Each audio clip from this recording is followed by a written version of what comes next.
On va lancer la partie suivante, qui est la table ronde, qui était très attendue, sur la décision de terrain, la question de la pertinence des soins et les questions de tension entre bienfaisance et justice dans la répartition des moyens. Je laisse les prochaines personnes revenir sur scène.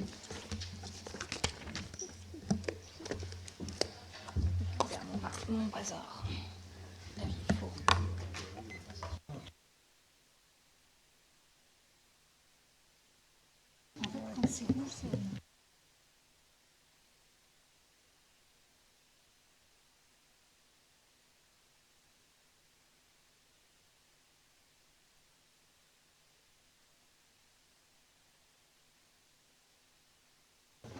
Merci beaucoup Camille, et merci aux intervenants précédents.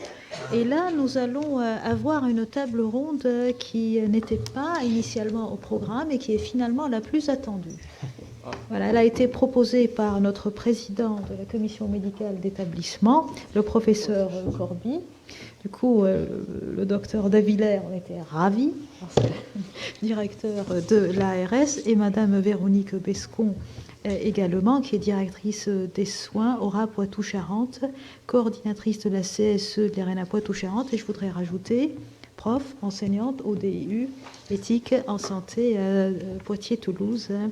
Voilà, donc je suis très heureuse de pouvoir intervenir avec ces super experts de la pertinence des soins.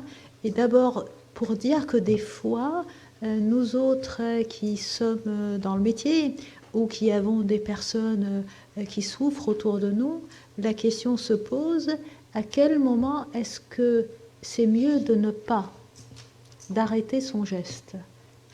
À quel moment il ne faut pas? Pour le patient, des fois pour d'autres raisons. Et sans plus attendre, donc je laisse Monsieur Benjamin Davillers, directeur de l'ARS, introduire le topo. Merci, professeur Nasser. Décision de terrain. La question de la pertinence des soins. Tension éthique entre bienfaisance et justice dans la répartition des moyens. Sur le terrain, et vous le savez mieux que moi, la décision n'est jamais abstraite.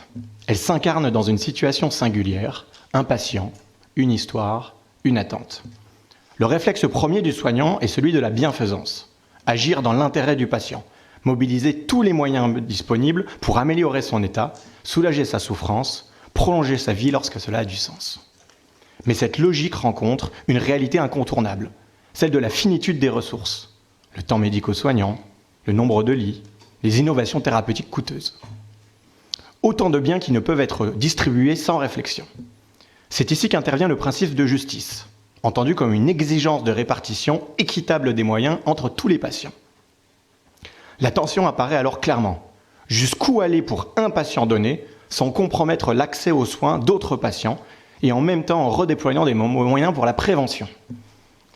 À partir de quand un soin, même potentiellement bénéfique, devient-il non pertinent au regard de son coût organisationnel et sociétal? La pertinence des soins ne se réduit pas à une question d'efficacité clinique ou de performance économique, mais intègre plusieurs composantes. Le bénéfice réel pour le patient, en termes de qualité de vie et de sens, la proportionnalité des moyens engagés et l'impact collectif de la décision, surtout dans un système solidarisé comme le nôtre. Cela implique un deuxième changement de logiciel, tout à l'heure on parlait du principe de précaution, qu'il nous fallait quitter, celui du quoi qu'il en coûte, pour paraphraser un président, au juste nécessaire et à la sobriété en médecine. Alors, je vais faire un petit pas de côté avec une anecdote personnelle pour illustrer ce propos. Je fais partie d'une génération de médecins qui n'avaient aucune idée des coûts des médicaments pendant ces études. Alors, je n'ai pas été formé dans l'imminente faculté de médecine de Poitiers, professeur Gilles, c'est peut-être pour cela. Mais j'ai pris conscience de la puissance de notre modèle social, de sécurité sociale, lors d'un échange que j'ai pu faire en tant qu'externe au Pérou. Alors, j'y ai vu des hôpitaux très modernes, mais je suis aussi allé me balader dans les terres, dans des endroits où on prenait en charge principalement des populations précolombiennes. Et j'ai pu redécouvrir nos hôtels-dieux, avec à côté un patient avec un cancer, juste à côté un patient tuberculeux, une grande salle où les chauffages sont à fond et en même temps, les fenêtres sont inclinées pour pouvoir faire circuler les miasmes. Chauffage ou des couvertures. Et ce qui m'a le plus surpris dans ce fonctionnement, c'est les médecins qui passaient du temps avec les patients à expliquer ce qu'il se passait, mais également à passer énormément de temps à leur expliquer les potentiels examens complémentaires diagnostiques ou potentiels traitements qu'ils auraient au vu de ce qu'ils ont, et lui demandant immédiatement quel était son budget, pour l'éclairer dans ce choix qu'il allait faire pour sa santé, parce que là, les populations avaient rarement l'argent pour s'offrir tous les examens, et souvent devaient choisir soit l'examen complémentaire ou soit le traitement. Ce fut une grande leçon d'humilité, et j'ai pris pleinement conscience que soigner ne consistait pas seulement à appliquer des protocoles avec empathie, mais à exercer un jugement prudent et situé, à rendre intelligibles des notions complexes pour permettre au patient de décider pour lui-même en prenant un arbitrage médico-économique. Et c'est ce jour-là où j'ai pleinement pris conscience que j'avais une immense chance de vivre dans un pays extraordinaire, une bulle construite par nos aînés, où les soignants français n'ont pas à se reposer systématiquement ces questions au chevet de chaque patient. Et contrairement à la immense majorité des habitants de ce monde, en France, les soignants sont relativement préservés des limitations matérielles et peuvent se concentrer sur la bienfaisance. Ils peuvent le faire car des administratifs dans les établissements, et je salue d'ailleurs M. Balthus, en ARS ou en administration centrale, se battent pour optimiser et rendre performant le système de solidarité pour permettre de perdurer et de protéger les patients et donc les soignants. Aussi, la tension entre bienfaisance et justice dans la répartition équitable constitue le cœur vivant de l'éthique du soin et même de l'éthique du système de soins. On pourrait dire l'éthique organisationnelle. La campagne présidentielle a déjà commencé. Et au-delà des personnalités politiques que nous élirons, ce sont des grandes orientations pour notre pays qui seront données. Or, plusieurs politiques annoncent déjà une transformation imminente du modèle social français édifié en 1945.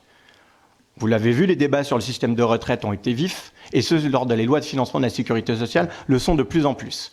Et certains esquissent déjà des scénarios sur lesquels nous aurons à nous prononcer dans les années à venir, pour décider de quelle médecine nous voulons, nous.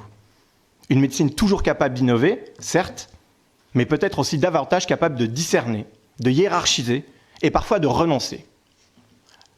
Le professeur Nasser le disait, décider de ne pas faire peut aussi être une forme exigeante de soins. Dans mon champ, celui donc de l'éthique organisationnelle, un de mes maîtres m'a appris que nous sommes surtout payés pour expliquer pourquoi c'est non. Pourquoi cette idée qui remonte du terrain est difficile à mettre en œuvre à une échelle départementale, régionale et nationale. Notamment parce que notre travail, c'est un peu un travail de jeu de Mikado. Il faut être capable de dire où est-ce qu'on retire quelque chose pour financer quelque chose de nouveau. Avec toujours comme boussole l'équité territoriale, pour ne surtout pas accentuer les inégalités, en donnant toujours plus à ceux qui sont excellents et qui demandent plus pour aller plus loin, mais au contraire, prioriser nos actions vers les plus vulnérables et qui sont souvent les grands oubliés du système.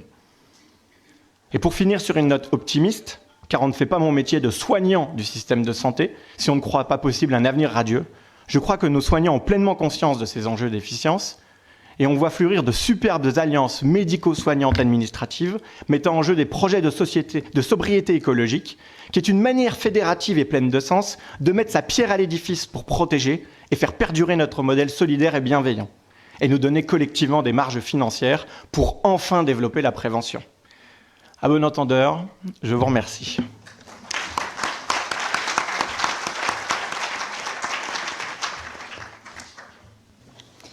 Merci beaucoup, Monsieur Davila. On a quelque chose en commun, c'est qu'on vient tous les deux de Toulouse. Donc, hein. Alors, la suite, c'est avec le professeur Corby, président de la CME. Merci encore de m'avoir invité. Et puis, on a des échanges. Souvent, je taquine un petit peu Nathalie, parce que moi, je suis parmi ce que Cyril disait tout à l'heure, les médecins d'acte technique, c'est-à-dire ceux qui n'existent pas dans le champ de la bioéthique pour l'instant. Voilà. Et moi, je suis très, très intéressé par cette nouvelle campagne bioéthique, notamment sur la pertinence, sur les thèmes de sobriété en soins. Moi, je vais vous livrer 2 réflexions, parce que moi, je vais plus poser des questions à vous, puisque c'est vous les spécialistes de la bioéthique, c'est pas moi. Et puis peut-être une réflexion d'ouverture. Moi, je viens de la transplantation cardiaque, je viens du cœur artificiel, et quand j'étais interne en chirurgie cardiaque, on a greffé le premier Jarvik, qui était un cœur 4 cavités, avec des pompes à l'intérieur, un circuit à l'extérieur et tout ça. Et voilà, c'était en 1984. On est en 2020 et quelques, voilà, 2025, 2026.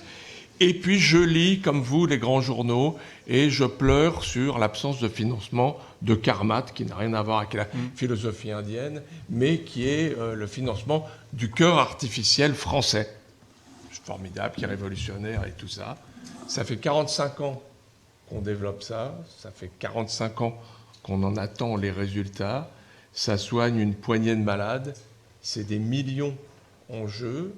Et le lendemain, je vais à une réunion à l'ARS, au CHU, et il n'y a pas de soins dentaires pour tel ou tel patient. On n'a pas de quoi financer les dentistes, et on va avoir je ne sais pas combien de morts d'endocardite infectieuse, donc mort du cœur. Et là, voilà, je me dis, à quel moment, qui est capable de faire la synthèse entre ces 2 mondes extrêmes ? Avec des gens éminents qui disent, mais l'éthique, c'est évidemment de fournir un espoir de vie à ces gens du cœur artificiel, et d'autres qui disent, bah oui, mais l'éthique, c'est aussi de ne pas laisser mourir les gens faute de soins primaires et de moyens élémentaires.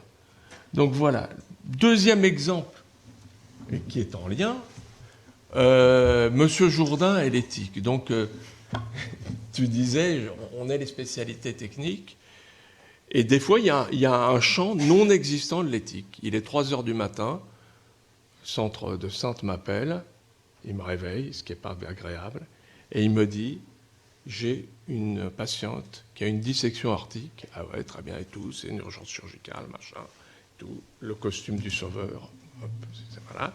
Elle a 82 ans, elle a tel antécédent, et tout ça.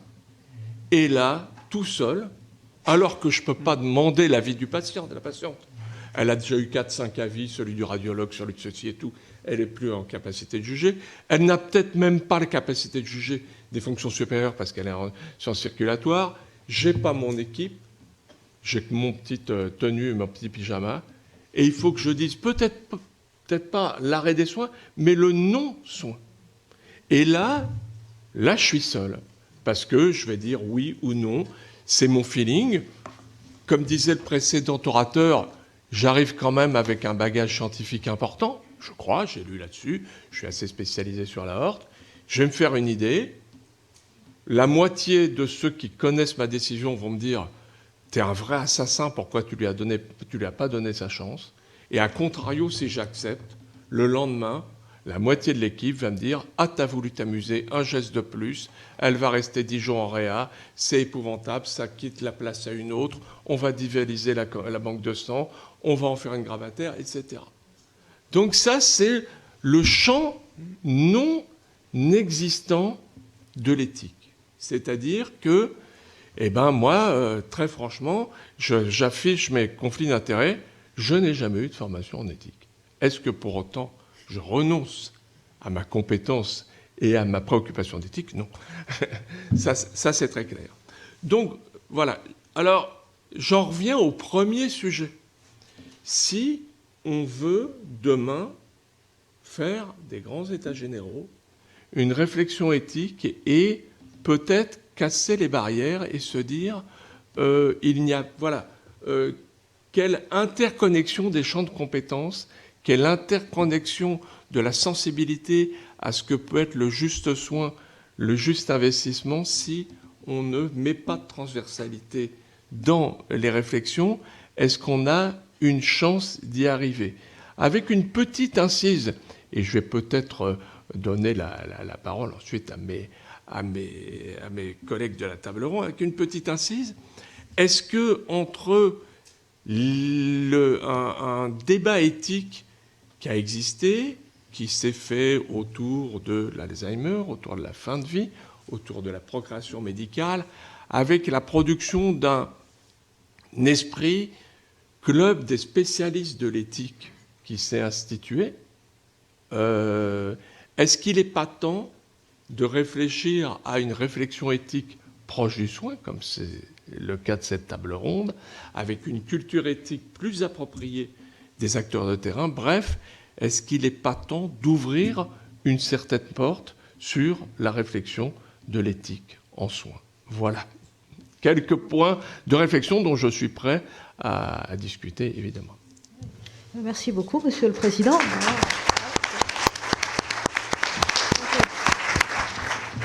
Et maintenant, je vais donner la parole à Madame Véronique Bescon, qui est praticienne et qui va nous donner des exemples concrets, comme Monsieur le Président.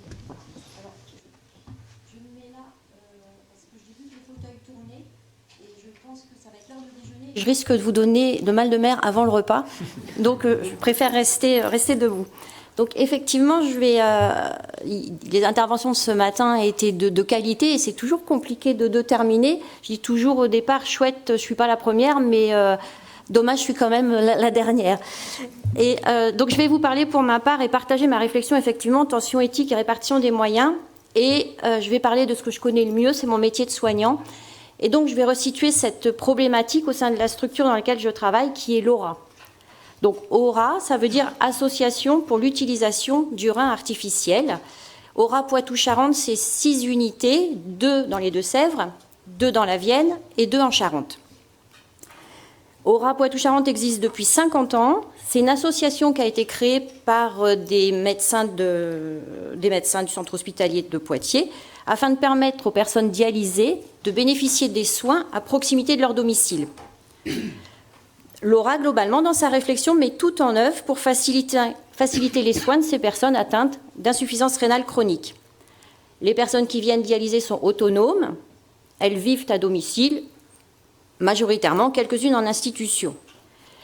Ce qu'il faut savoir, c'est qu'elles viennent 3 fois par semaine, toujours le même jour, à la même heure, dans le même lit, afin qu'un système assure l'épuration extra-rénale. Nous parlons de pertinence des soins. On sait qu'au bout de quelques jours sans dialyse, malheureusement, l'issue est le décès. Et donc, je voudrais parler avec vous et avoir cette réflexion, échanger cette réflexion sur la liberté de choix des patients, en faisant le lien avec le sentiment de responsabilité qu'ont les soignants envers les patients. Si on reprend la loi du 4 mars 2002, relative aux droits des patients, c'est une démarche de respect de l'autonomie des personnes malades. Et il est stipulé que toute personne a le droit de refuser de recevoir un traitement. Cette loi reconnaît une relation égalitaire entre les soignants et les soignés. En effet, les patients sont décideurs. Mais ce qu'il faut également entendre, c'est que cette décision s'impose aux soignants. Ce choix de refus, et on va parler dans cette situation de refus de dialyse, provoque malgré tout un conflit de valeurs. Il s'agit de répondre d'un côté à l'assistance aux personnes nécessitant des soins et d'un autre côté de respecter le choix de ces patients. Les soignants agissent pour le bien des patients, mais dans ces situations de refus, où est le bien? Quelle liberté réelle avons-nous de soigner ou pas? Et donc je vais illustrer mon propos par des situations qui sont produites plusieurs fois sur des sites différents. Ces situations, encore une fois, témoignent de l'engagement de l'AURA dans le respect des choix du patient, mais confrontent, et on en a parlé ce matin, un sentiment de culpabilité du soignant. J'ai entendu le mot culpabilité et j'ai entendu le mot impuissance. Donc il est arrivé à plusieurs reprises que les patients ne viennent pas dialyser sans prévenir, ou bien qu'ils viennent dialyser et puis contrariés de ne pas être dans le même lit que d'habitude, d'avoir un quart d'heure d'écart par rapport à l'heure à laquelle ils devaient être branchés, repartent mécontents et fassent le choix de ne pas dialyser. Alors, je ne parle pas d'un choix définitif, je relate des situations qui concernent une séance, 2, voire 3 séances de dialyse. Ce choix est décidé par le patient, c'est sa vie, c'est sa liberté de décider pour lui-même. Un tout petit coup, ce choix un coup, parce que les générateurs sont montés en avant de l'arrivée du patient, donc quand ils ne viennent pas ou quand ils ne dialysent pas, il faut jeter le matériel, Mais surtout, ce choix a des répercussions sur les soignants qui sont à l'origine du changement de lit, de la modification de l'horaire, qui ont été mises en place pour permettre à un autre patient de se rendre à un rendez-vous médical, par exemple. Donc le patient ne vient pas, ne prévient pas, ou vient, repart mécontent, avec des propos tels que « s'il m'arrive quelque chose, vous l'aurez sur la conscience. Vous l'aurez voulu, je ne viendrai plus ». Est-ce que l'autonomie de choix de l'un doit influer sur le sentiment de culpabilité de l'autre? Les soignants disent « je culpabilise parce que je comprends, je ne suis pas à la place de cette patiente, c'est pas moi qui viens dialyser 3 heures chaque semaine, 3 fois par semaine ». Certains auteurs notent que la culpabilité est un état associé à un événement ou un comportement dont les conséquences sont ressenties négativement. C'est une contradiction avec un système de valeurs. Cette culpabilité des soignants découle de plusieurs points. L'individuel. Le soignant répond à une demande médicale. Le collectif. Cette réponse implique des modifications pour d'autres patients. Le ressenti. Cet autre patient met les soignants face aux conséquences dans ce qui est engagé. Et puis il y a les valeurs personnelles, les valeurs professionnelles des soignants. Les soignants disent également « je ressens un sentiment d'injustice, car j'ai fait ce changement pour un autre patient qui avait un rendez-vous médical ». Les soignants disent « je me sens responsable de ce qui peut arriver. S'il lui arrivait quelque chose parce qu'il ne dialyse pas, ce sera de ma faute ». Est-ce que l'autonomie de choix de l'un doit influencer sur le sentiment de responsabilité de l'autre? Est-ce que l'un est plus responsable que l'autre? Réfléchir à sa responsabilité comme obligation morale permet de se positionner différemment, en réfléchissant en termes de devoir. Devoir d'agir, devoir de ne pas être négligent. La responsabilité, c'est un principe d'action, c'est-à-dire d'anticipation. Et dans ces situations, la négligence n'existe pas et l'anticipation est réelle, puisque les patients ont été consultés et informés en amont de ces changements exceptionnels.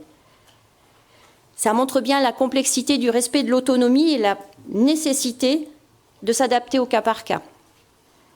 Soigner, aider, accompagner sont des verbes qui ne passent pas en dehors d'une relation qui engage le soignant et les patients.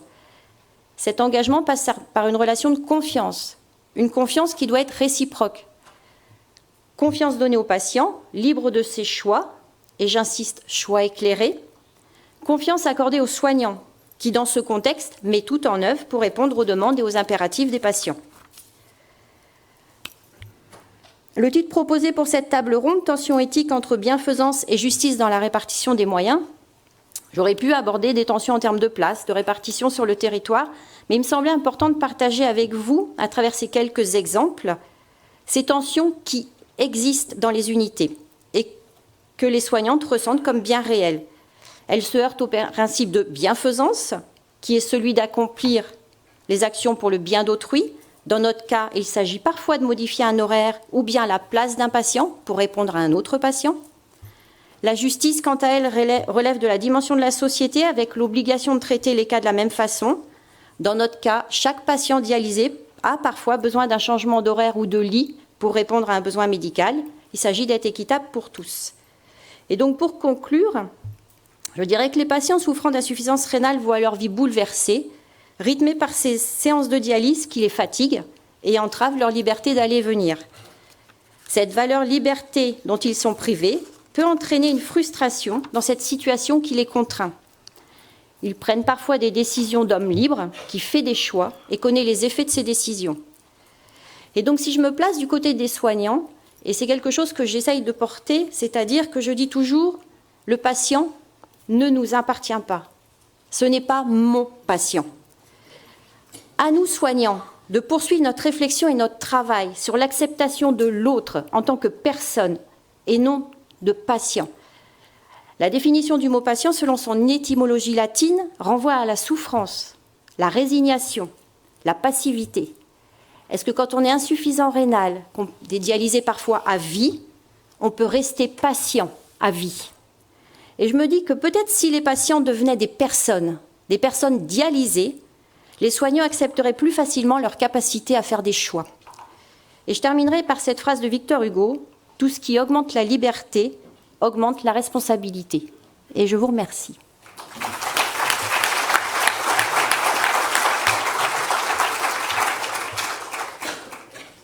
Merci beaucoup, Madame Bescon. C'est un magnifique exposé.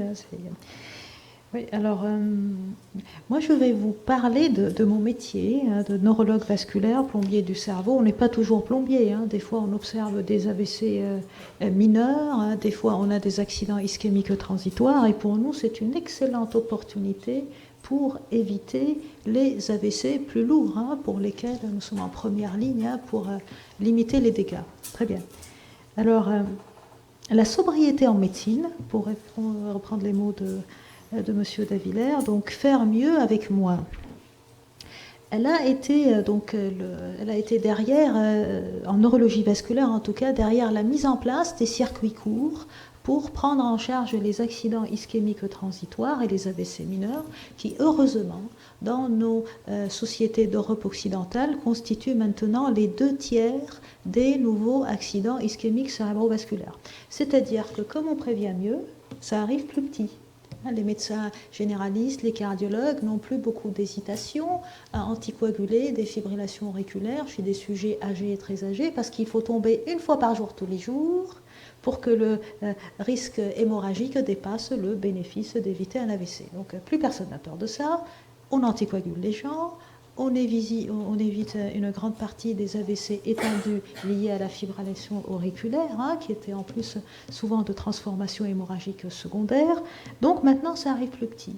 Et maintenant, charge à nous de mettre en place des protocoles qui permettent de détecter les accidents transitoires, les AVC mineurs, pendant les toutes premières heures, les premiers jours, parce que quand un AVC arrive après un accident transitoire, il arrive dans les premières 48 heures, voire dans les premières 24 heures.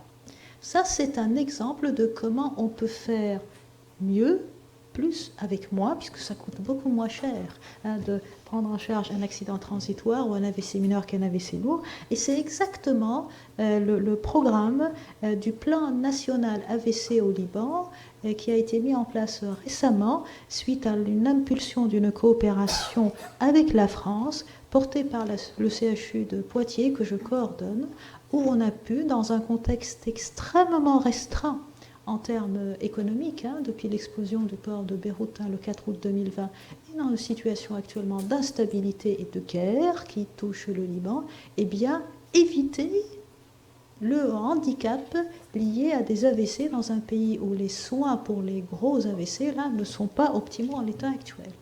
Comment faire mieux avec moins dans des situations extrêmement instables? On peut le faire. Et c'est ce que nous mettons en place à Beyrouth. Après, plus proche de nous, vous savez qu'en Europe, les AVC du jeune augmentent. Les AVC du jeune augmentent, notamment les jeunes femmes, les jeunes hommes aussi, mais les femmes. Et bon, il y a une part le fait que nous les détectons un peu mieux avec les IRM, mais il y a aussi une véritable incidence en augmentation, notamment les femmes, le tabac, le fait d'avoir certains rythmes qui ressemblent à ceux masculins. Voilà, la happy hour en sortant du travail après une journée très chargée avant de rentrer, s'occuper. Tout ça, ce stress cardiovasculaire participe aussi à cette augmentation. Oui, c'est pas toujours très bien de faire comme les garçons, mais voilà. Et ouais. Eh bien, on a plus d'AVC du jeune. Alors, comment est-ce qu'on va chercher la cause d'AVC du jeune? On peut commencer d'emblée, comme je le vois parfois, et là, je mets le là, aller chercher des causes rares, des problèmes de coagulation, des tests génétiques, rechercher le facteur 5 de l'Éden. Le facteur 5 de l'Éden, la mutation, on est 5% à l'avoir. Alors si je la trouve comme ça, qu'est-ce que je vais en faire? Je vous le teste chez tout le monde et je vais en trouver 5%. Est-ce que c'est la cause? Mais on ne sait pas du tout. Il faut commencer par les causes directes, rechercher une dissection de la carotide ou de l'artère vertébrale chez un jeune, la cause artérielle d'abord avec un bon angioscanner, ensuite aller chercher la cause cardiaque. Chez un jeune, c'est un gros foramen ovale perméable, associé ou non à un anévrisme du septum interauriculaire, une malformation congénitale très fréquente et qui est associée quand elle a certaines caractéristiques à l'AVC. Et après, une fois qu'on a éliminé la cause directe, dissection, qu'on a cherché la cause cardiaque, malformation du septum interauriculaire, c'est après que la valeur prédictive positive d'une mutation que l'on trouverait, qui augmenterait un petit peu la coagulation, aurait du sens. Mais si on commence à tout lancer en même temps, on va avoir une médecine extrêmement dispendieuse, coûteuse, et puis pas efficace, pas du tout efficace. Et le patient, il est perdu. Alors, qu'est-ce qui est la cause? Et ça, c'est pas bon. Ça, c'est pas bon du tout. Ça, c'est une médecine des pieds nickelés. Et ça coûte très cher. C'est pas parce qu'on est dans un pays riche qu'il faut fonctionner comme ça, parce qu'après, le patient, il est perdu. Il ne sait pas. Il est face à des gens qui regardent les examens, qui compilent des examens. C'est pas de la médecine. Être un expert, c'est être sobre, être efficace, taper juste. C'est ça, l'expertise. Ensuite, pour les situations qui sont beaucoup plus graves, les AVC étendus, les AVC pour lesquels la thrombectomie, donc la recanalisation mécanique des caillots qui obstruent les grosses artères intracérébrales, permet d'obtenir 80 à 90% de recanalisation et rendre 50% des personnes à leur état d'autonomie antérieure. C'était une révolution en 2015, quand les essais multicentriques sont sortis les uns après les autres. Eh bien ça,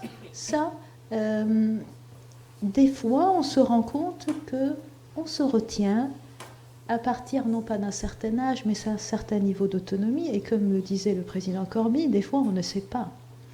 Donc, je me souviens dernièrement, j'étais de garde, c'était quand il y a 2 jours ou 3 jours. Oui, eh bien, je propose une dame de 95 ans. Je suis habituée des cas extrêmes. 95 ans, qui avait quelques troubles cognitifs, qui vivait en EHPAD, mais qui marchait, et qui arrive pour une hémiplégie, qui a une occlusion. On avait des troubles cognitifs quand même. On ne peut pas dire qu'elle avait un état d'autonomie, là on le savait. Mais je l'ai proposé quand même. Je voulais qu'on en discute. Parce que je me disais que si on le fait, on ne va peut-être pas lui améliorer son état cognitif par rapport à l'état antérieur, mais on lui aurait évité de passer les semaines et les mois qui lui restent à vivre hémiplégique. Et à ma connaissance, il n'y avait personne d'autre au bloc. Donc ce n'était pas une tension éthique entre bienfaisance et justice dans la répartition des moyens. Et puis du point de vue du payeur, de la CPM ou du payeur quel qu'il soit, c'était beaucoup moins cher de faire le geste de thrombectomie plutôt que les soins liés à une dépendance accrue qui ferait qu'elle ne pourrait plus rentrer dans la résidence où elle était auparavant. Donc pour moi, il y avait une logique qui faisait que je devais au moins en discuter. Dans un autre hôpital, qui n'est pas celui-ci, j'avais vécu une autre situation où une dame qui avait été prise pour la thrombectomie avait été sortie du bloc opératoire sur les épaules du thrombectomiseur. Je trouvais ça assez violent comme chose à voir, parce qu'un patient jeune s'était présenté peu de temps après au bloc neurovasculaire.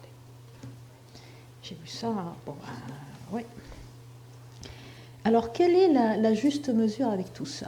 Privilégier les yeux, ça n'a pas. Enfin, moi j'aurais dit qu'on va mettre en premier sur la table la personne qui a le plus de chances de récupérer, et non pas en fonction de l'âge. À qui est-ce que je vais pouvoir réverser le pronostic? On sait que dans certains cas, la probabilité est plus faible d'obtenir ce score d'autonomie dont je vous parle. Des fois, c'est beaucoup plus élevé. Ce n'est pas question d'âge, c'est question de temps par rapport à la survenue de l'AVC et de comment est-ce que les collatérales tiennent. Et on le voit sur l'imagerie. On a des slow progressors, des fast progressors, et puis on le voit. Ceux qui peuvent tenir, ceux qui ne le peuvent pas. Ça, c'est de la médecine de précision qui permet de ne pas être dans des discriminations sur des seuils arbitraires.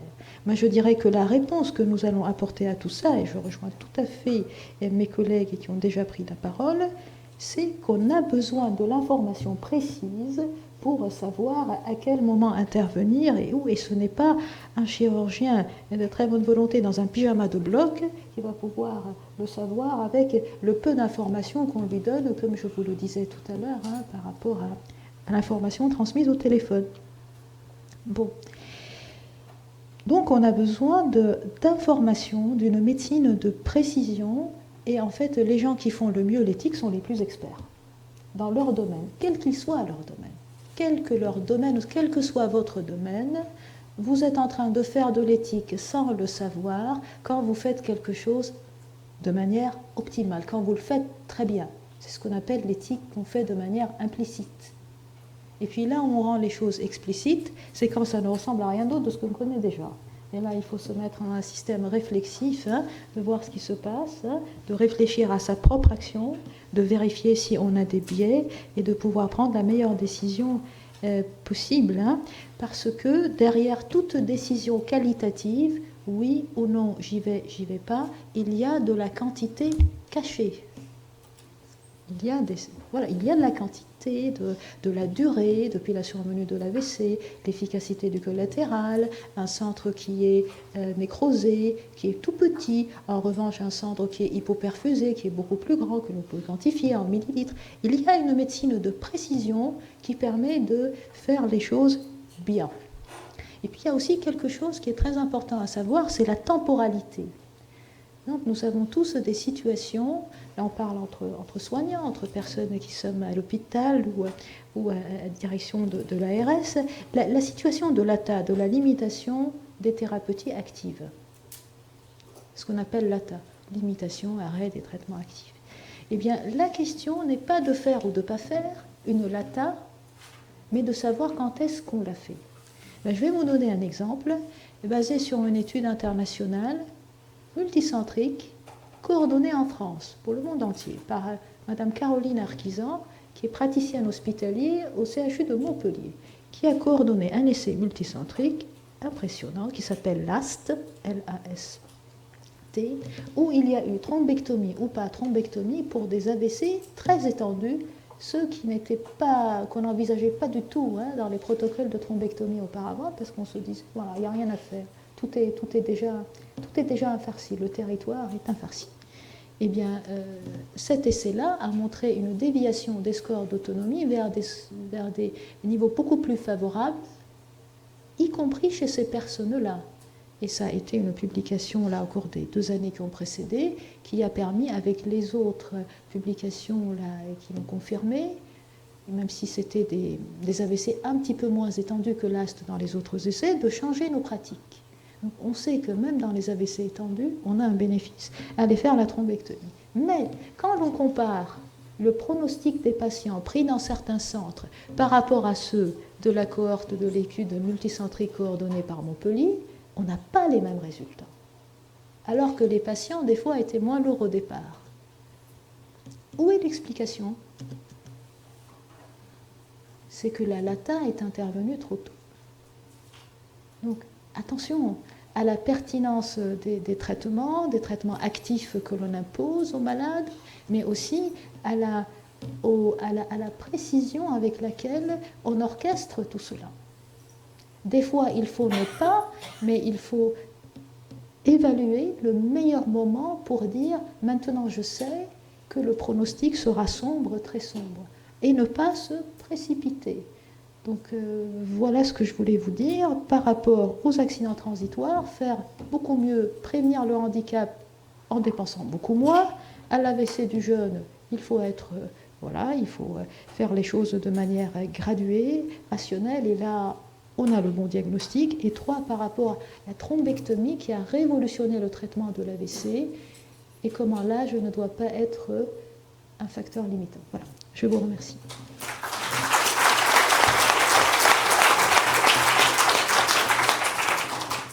Maintenant, la discussion est ouverte. S'il y a des personnes qui souhaitent poser des questions, nous avons encore du temps. Nous sommes dans les temps.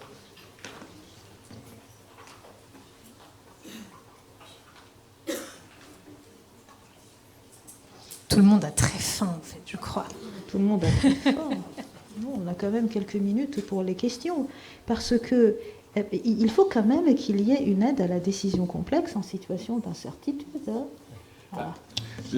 La question sous-jacente, c'est que est-ce que jusqu'où on a la conscience de la composante bioéthique dans notre vie de tous les jours, soignants, médecins, infirmières et tout ça, et est-ce que on a cette préparation, on a cette approche autant que ça, et est-ce que, alors moi je suis peut-être pas critique, mais est-ce que finalement en mettant des cercles de réflexion bioéthique très restreints et d'un autre côté les soins, on a un bon champ de réflexion, un bon champ d'application sans que tout le monde soit spécialiste en bioéthique, est-ce qu'il n'y a pas une porte à ouvrir et une réflexion diffuse plus large, d'autant que ça va être un champ d'appropriation générale avec la nouvelle discussion, quoi. Exactement. Et puis, moi, je reviens à l'intervention du docteur Cortot-Steclé par rapport aux publications. Merci beaucoup. La question, c'est que dans ces questions d'experts, la dissection de l'aorte, la thrombectomie, etc., il y a des questions d'éthique décisionnelle qui sont spécifiques à la spécialité. Donc on peut être en bande, mais en petite bande, il faut des gens avertis quand même. Et puis là, je dirais que ces travaux-là peuvent trouver leur place pour être publiés soit dans des journaux d'éthique, mais dans des journaux de spécialité. Stroke, par exemple, qui est notre journal de référence pour l'AVC, peut très bien accueillir une étude sur cette question-là. Où est-ce qu'on met le curseur? Qu'est-ce que l'on fait? Quelle réflexion éthique? La réflexion éthique, elle est un canal cognitif entrant dans la décision que l'on prend. Et c'est ça qu'il faudrait arriver à rendre explicite, et je suis votre regard, Monsieur le Président, et souvent on fait de l'éthique de manière implicite, mais quand la situation est inédite, c'est là qu'elle doit devenir explicite pour pouvoir être partagée, pour prendre une décision concertée, une décision d'équipe, et puis surtout pouvoir l'enseigner à nos jeunes, parce qu'on est en mode de compagnonnage. Voilà.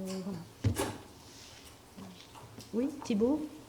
Pardon. Merci beaucoup pour vos interventions. J'ai trouvé les discours très au cœur de la réalité, quoi, très au contact de la réalité de nos soins. J'avais juste une question, parce que dans les propos qu'on a pu entendre au sujet de la justice, on entendait la notion des ressources limitées, des ressources financières, etc.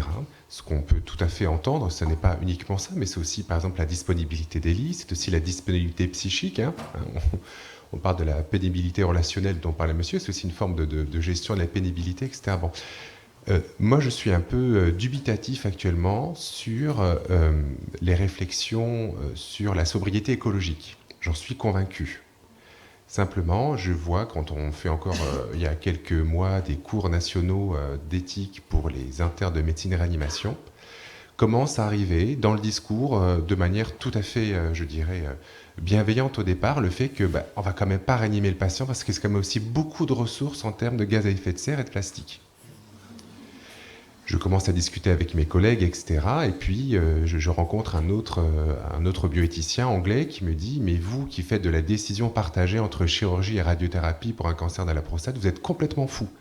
Êtes-vous véritablement responsable, au sens éthique du terme, si vous proposez à un patient de choisir entre quelque chose qui coûtera tant de gaz à effet de serre et quelque chose qui va multiplier par 20 ?» Et il me dit « Vous êtes dans une illusion de l'autonomie. C'est une autonomie qui ne va pas coûter à votre société, mais aux sociétés futures. » Et je commence à avoir des patients, par exemple, qui, en décision partagée, me demandent le coût financier, ça c'est rare. Le coût écologique, je commence à en avoir une dizaine de cas maintenant. Et donc se pose la question de la puissance de l'argumentaire de la justice écologique, qui pourrait, alors en 3 secondes, parce que c'est argumentairement très puissant, de dire si vous voulez que votre enfant à Bordeaux ne vive pas dans le climat de l'Andalousie dans 40 ans, faites-vous opérer, vous ne faites pas irradier, parce que ce ne serait pas raisonnable de votre part. Et donc je me pose la question de savoir justement comment vous percevez les uns les autres cet effet qui serait presque jusqu'au boutiste, c'est une idée de curseur, mais avec un argument qui pourrait amener à ce que certains bioéthiciens appellent de l'écologie paternaliste. Alors, si tu as aimé le discours écologiste, environnemental avec les moyens actuels, tu vas adorer le futur sur l'intelligence artificielle. C'est-à-dire que là, parce que c'est beaucoup plus facile parce qu'on sait qu'on ne pourra pas se le payer au titre environnemental. Le passage à tout IA, c'est certain, c'est prouvé, on ne se le paiera pas au titre environnemental. Donc effectivement, c'est une question qui est actuelle et qui est sûrement très importante. Donc je ne t'apporte pas de réponse, évidemment, puisque je ne l'ai pas. Deuxièmement, moi, un tout autre sujet, j'entends limitation des moyens, économie des moyens, de moins en moins de moyens. Pas tout à fait d'accord. Il n'y a jamais eu autant de soignants, il n'y a jamais eu autant de médecins. On n'a jamais autant dépensé. La question n'est pas de dépenser moins, c'est comment contenir et optimiser les prochaines dépenses qui vont venir et cesser de donner à tout le monde, de donner n'importe comment et de donner n'importe quel résultat, justement en déni de la question éthique. Alors moi, je voulais revenir sur votre invitation, Monsieur le Président, de tout à l'heure, de faire de l'éthique partout et tout le temps, y compris au-delà des spécialités privilégiées qui ont été assez loin dans le champ. En préparant cette intervention, je suis revenu sur l'histoire et en 1983, quand le président Mitterrand avait lancé le Comité consultatif national d'éthique. Et à la genèse de toutes ces réflexions, il y avait la problématique de la gestion des plaintes et des réclamations des patients. Une question de laïcité aussi, déjà. Et je m'interrogeais en vous écoutant si il ne serait pas pertinent aussi, pour pouvoir amener l'éthique dans les services, d'utiliser les événements indésirables graves, qui sont un outil intéressant pour traiter à froid, puisqu'il est à 2 temps, pour ensuite aller vers les spécialités qui sont moins acculturées à l'éthique. Et donc, voilà, à l'heure des équipes mobiles, de liaison interne, etc., à quand des équipes de liaison éthique qui feront le lien avec les cellules qualité? Alors, je vous remercie pour cette intervention. Au DE éthique, il y a un topo dédié exactement à ça pour aller chercher l'erreur. Comment ça s'est passé, donc c'est intégré. Et puis, pour revenir à la question de Thibault sur la tension éthique concernant l'environnement et puis l'impact carbone de l'hôpital, ceci va faire l'objet d'un colloque dédié dans le cadre de ces États généraux qui aura lieu à La Rochelle le 23 avril. Il y a déjà un grand amphi pour ceux qui sont les étudiants en santé ici, que je salue, le 22 avril à 18h15 à l'amphi Comé-Damien. C'est une question d'actualité, en effet. Et puis je rejoins sur ce qui a été dit aussi par le président Corby sur l'effort, je reviens à cette notion d'effort que nous devons fournir pour anticiper ce que sera la médecine de demain, avec les moyens qui doivent lui être consacrés et ne pas se retrouver au pied du mur à la fin à devoir couper dans les dépenses. Bon, j'hésite à le faire, mais vous m'y invitez. Je crois que la question que vous posez, c'est la question du lieu où les questions doivent être traitées. Et je crois que ce n'est pas sur une situation individuelle qu'on fait du systémique. Et qu'il ne nous appartient pas sur le terrain à prendre des décisions politiques. Les décisions politiques doivent être prises dans le respect de nos institutions démocratiques. Et donc ceux qui font les lois, ce sont les députés et les sénateurs. Et donc les États généraux ont justement vocation à faire ce travail préparatoire pour mettre sur le débat des questions ensuite qui nécessitent un arbitrage politique. Par contre, l'éthique n'est pas la question de l'arbitrage en local sur des questions qui sont sociétales. Et les problématiques que vous évoquez, engageant les financements de la nation, ne peuvent pas être traitées en local. En revanche, ça ne veut pas dire qu'elles ne sont pas pertinentes. Par contre, comme ce sont des problématiques éminemment techniques, elles doivent mettre en regard avec une data visualisation pédagogique d'un certain nombre de choses pour pondérer les choses. Parce qu'effectivement, n'avoir aucun aimant a une meilleure économie écologique qu'en avoir. Donc après, c'est où est-ce qu'on met le curseur, comme toujours. En tout cas, c'est un débat passionnant que je vous propose de poursuivre autour d'un verre et au déjeuner. Merci pour nos intervenants. Merci à vous tous et toutes.